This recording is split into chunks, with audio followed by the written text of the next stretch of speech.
My go-to comfort movie, whenever I'm sick, I always watch Ferris Bueller's Day Off. How could I possibly be expected to handle school on a day like this? Probably be anything Adam Sandler. Excuse me for a second. I think my comfort show is like Smallville. The Comfort Watch. Whether it's a film, You remember this place? a TV show, You helped me find my smile. or your favourite YouTube channel, The challenge has officially started! is all about rewatching stuff you've already seen. You'll catch me watching the same shows from my childhood. It could be like a day ago and I'm watching the same movie again. I was watching Barbie yesterday. So with an abundance of new content that's available at our fingertips, why do we keep going back to watch things we've seen before? Well, a lot of it has to do with how it makes us feel. So the type of media that we engage with regularly has profound effects on our cognitive and emotional functioning. So when we view media... Danya is a psychologist, and she says when we view things that are familiar, it can give our brains a mental break. Our brain slows down to produce alpha waves, which are associated with being in a relaxed and dreamlike state. And it feels good, you know, especially if you're using media as a way to kind of distract or avoid from other things that are challenging. And Danya says the dopamine hit we get is a big reason we do it. Water. Earth. Fire. Air. I love this show so much. Yeah. See, when we watch stuff we've seen before, we might feel a sense of nostalgia, a longing and desire for the past. Often that's a pretty enjoyable experience. A mostly happy, slightly sad combo. Anyway, that mixture of feelings is powerful. It can activate the brain's reward system, triggering the release of dopamine, a feel-good neurotransmitter that motivates us to repeat actions that make us feel good. Hence why I've lost count of how many times I've seen Emperor's New Groove. Pull the lever, Kronk. When I'm rewatching shows, I like get that feeling of nostalgia and I'm like, oh my God, I remember this. Oh my God, I remember that. And it just makes me feel really happy. Pancakes and bacon and sausage. Watching it as a kid and then watching it when you're a little bit older, it brings back all those good memories. Alone at last.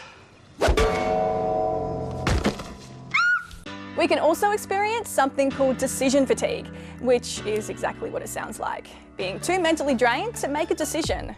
This typically happens when you're faced with too many choices throughout the day. And with the volume of content that's out there, choosing something new to watch can be overwhelming. Especially after like a long day at work or at school. You've had such a busy day, you've learned so many new things, and so when you get to go home, you find that comfort in those shows that you love. I know for me, Modern Family's a fun rewatched because it's just always makes you laugh. I could be here a while. Yeah, okay, you're right. Here we go. Take 9. Sometimes if it's like a series, like new episodes are coming and I'm like getting stressed, like, oh my God, what's next? But for like a show that I've already watched, it's like, oh, I know what's happening. I don't need to stress about it. Now, there's breaking news out of Gaza. We'll either have a deal or we won't. Emperor penguins could cease to exist by the end of the century. Yeah, there's a lot of scary news out there, and we're bombarded with it all the time. From learning about it at school to seeing it pop up on our screens. In fact, last year, a study by Reach Out found that 3 in 4 young Aussies, aged 16 to 25, said they felt worried about the future, with climate change being a big focus, and that consuming media was one way to cope. There's a lot of really negative things going on in the world at the moment, and I can appreciate that sometimes you don't want to hear any more about all that negativity. So turning to a comfort viewing can be reassuring. It can give you a sense of, you know, a world where positive things happen and good things turn out for you. So it's just a reassuring way to engage in content that feels good. See, when we feel stressed, studies have shown that people turn to things that make them feel calm and safe.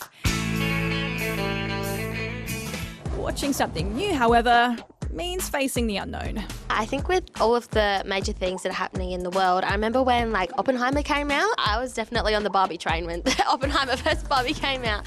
I think you learn so much in a day at school or through consuming social media, so I think you want to watch movies to find that safe and comfort space.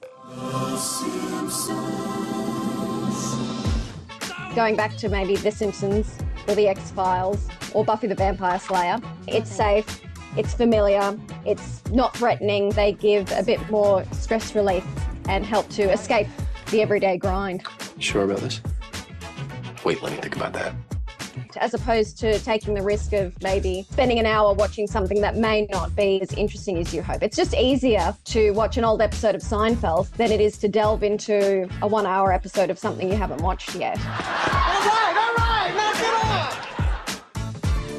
While comfort viewing has grown with the rise of technology, it really kicked off during the COVID-19 pandemic. The Office, which finished up its original run in 2013, became the most watched show in the US in 2020 on Netflix, with more than 950 million hours streamed. I'm